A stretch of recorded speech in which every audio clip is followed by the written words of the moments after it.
Hey, it's Raleigh from KAMUI, and I am your average pool player. This is a video series where I take shots that professionals do on the first try in major tournaments, and I see how many tries it takes me to complete them, and also what I learn along the way, and I try to reason out what I'm doing wrong. This shot is from the 1999 World Professional Pool Championship, and although the match features legendary 9-ball player Efren Reyes, it's Jimmy White who drains one of the greatest shots under pressure in pool history. If you're not familiar with a pool player named Jimmy White, it's probably because he's not really a pool player. He's a professional snooker player from England who was just so good at shooting that he just instantly became an incredible pool player. Jimmy started his professional snooker career in 1980 and is still playing on the professional tour today, almost 40 years later. In the 99 World Championship, Jimmy was down 7-8 in a race to 9 against Efren and was sitting in his chair helplessly as Reyes ran ball after ball on the winning rack. Efren wasn't able to get position on the 5, so instead of taking a difficult bank, he hit the 5 up table and locked the cue ball on the rail behind the 7, leaving Jimmy completely blocked and looking at what was almost certainly going to be his final shot of the tournament before being eliminated. But Jimmy took aim and blasted the cue ball straight into the rail, directly into the 5, which then came all the way back into the 9, putting it into the corner to win the game. Let's get that one more time with the commentary.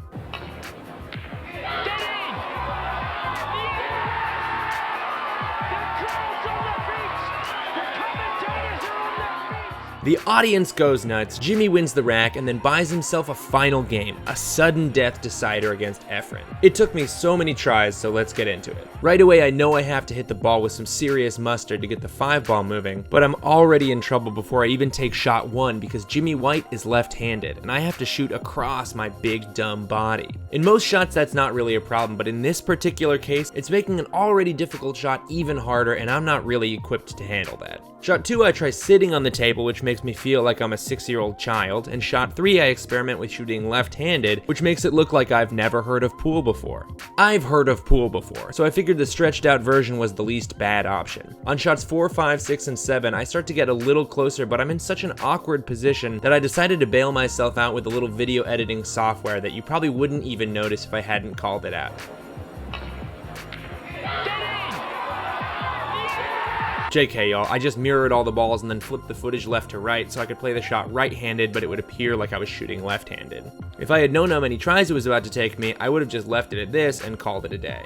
Okay, shot 8 misses left, shot 9 misses right, and 10 connects, so now it's just a matter of dialing it in, said the guy who had no idea how long it was about to take him to make this shot. Shots 11 and 12 make contact as well and are getting the 5-ball moving a bit, but 13 and 14 just missed to either side. Wait! Scratch that, 14 barely grazes the 5, so I guess I'm getting better. Nope, 15 and 16 completely blow it. So I checked the Jimmy White tape, and while it's clear that he's not adding side spin, he might be giving the ball a little bit of top spin to adjust the angle.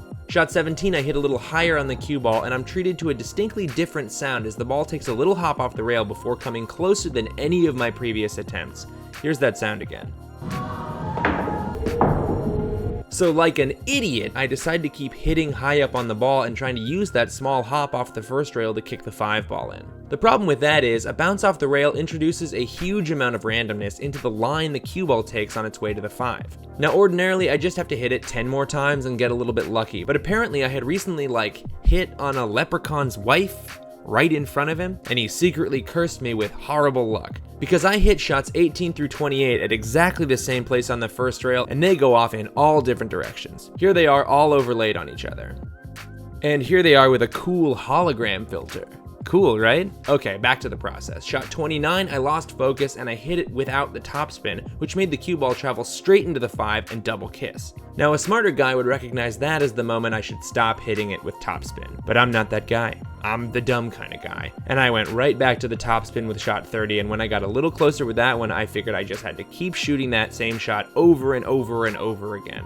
And real quick while I have you here, I started a new pool channel under my own name, Raleigh Williams, where I just get my ass kicked by pro players, break down lessons they teach me, and generally make longer pool videos. So if that sounds like something you'd want to watch, consider watching it. And now back to the Jimmy White shot. The thing about bridging from the rail is that I'm automatically aiming down at the cue ball when I shoot at it. This is causing the ball to rebound a little bit off the table and hit the rail airborne. It's also hitting the rail with topspin, which I think causes the ball to sort of climb the rail a little bit, and for another 10 shots in a row, I don't get a consistent rebound angle when I hit with the topspin.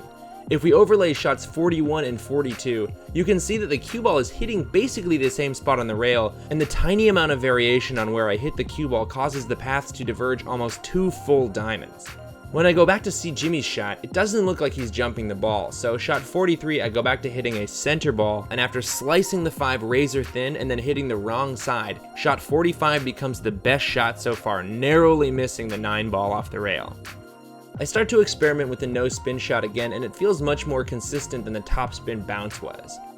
After almost cutting the 5 ball in the corner on shot 54, I make great contact on 55, but instead of clipping the 9 in, the 5 ball decides it's done with this and just goes straight into the corner pocket by itself. Now, I don't know if you've ever beefed the same shot 55 times in a row, but it can get pretty demoralizing. The most tries it's ever taken me on a shot was 34 with the Corey dual shot, and I'm already 20 shots past that, and it still doesn't feel like I'm even close to making it. But before I rage quit, I had an epiphany. You know what's more frustrating than missing a shot a bunch of times? Being considered one of the greatest snooker players of all time and making it to the finals of the Snooker World Championships on 6 occasions and never winning. Jimmy has won hundreds of tournaments, but for some reason he could never quite clinch the most important one. And you know what? I bet that is super frustrating. But did Jimmy White quit? No, he's still playing, he's still learning, and he's still knocking in perfect games while wearing a dang baseball hat. So I dusted myself off and did the only thing I could think of. I started hitting the ball with a little backspin to see what that did. If I was plagued by inconsistency before, shots 56, 57, and 58 look like carbon copies. None of them hit the 5 ball, which is sort of an important part of the shot, but if you overlay them, it's clear the backspin cuts down on some of that random variation. It's also clear that backspin shortens the rebounding angle a bit, so 59 I try to open it up, whoops, way too much. But shot 60 seems pretty decent and even catches a piece of that sweet, sweet 9 ball. 61 double kisses, 62 hits the wrong side, but 63 seems about as controlled as the other shots were, and I'll just, god damn. Okay, pull it together. Checking the tape again, it looks like Jimmy is hitting the ball with a little more speed than I am. So I decide to hit the harder shot and the backspin together for 64, and I'm getting a weird sound again, but not the same one as the topspin bounce sound. Here's a topspin, here's the backspin. It seems like a ball with backspin tries to wedge itself under the rail a little bit and then gets squirted out and bounces up a little. I wasted a few shots experimenting with the backspin bounce to see if there was any way to use it consistently, and if anything, it seemed like it was even more erratic than the topspin bounce. Shot 73 almost scratches in the corner. 74 makes it, just joking. 74 is trash and it scratches in the opposite corner. 75 is okay. 76 is bad, 77 is bad, 78 is bad, 79 is great in the same way that the Great Depression was great, in that it was actually very, very bad, and I collapse on the table before remembering I'm in public and I'm allegedly an adult man. But instead of trying another power backspin or topspin or any of that malarkey, I decide for shot 80 I'd go back to the basics and just shoot it straight. I line it up, I just hit a center ball, put an appropriate amount of mustard on it, make good contact with the 5, and oh my god, it goes in. I cannot believe it. 80 tries and a full hour of just whiffing it over and over and over. Oh my god, this feels so good. Here's Jimmy White's first try and my 80th try side by side, and I don't even care that I hit a rail first because the 9 ball goes down and I'm counting it. In my opinion, that is absolutely the hardest shot I've ever had to recreate, and the fact that Jimmy White was able to do it under such pressure from the world's greatest player is just amazing. Here's the thing though. In a perfect story, that shot would have won Jimmy the championship against the all-time greatest Efren Reyes, but it only took him to the sudden death final game. And despite playing a nearly perfect safety, Efren is the greatest for a reason. He makes an obscene bank shot on the 2, a surgical 3 ball in the side, and then runs out the rack, eventually winning the whole championship, as Jimmy the Whirlwind White goes down swinging. But guess what? He's still playing professional snooker. So I guess the moral of that story is never stop believing in yourself, especially if you can do this kind of thing on the first try under an insane amount of pressure.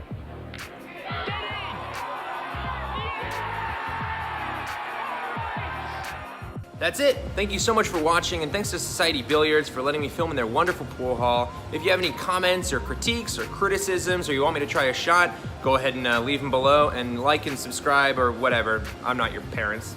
Okay, bye-bye.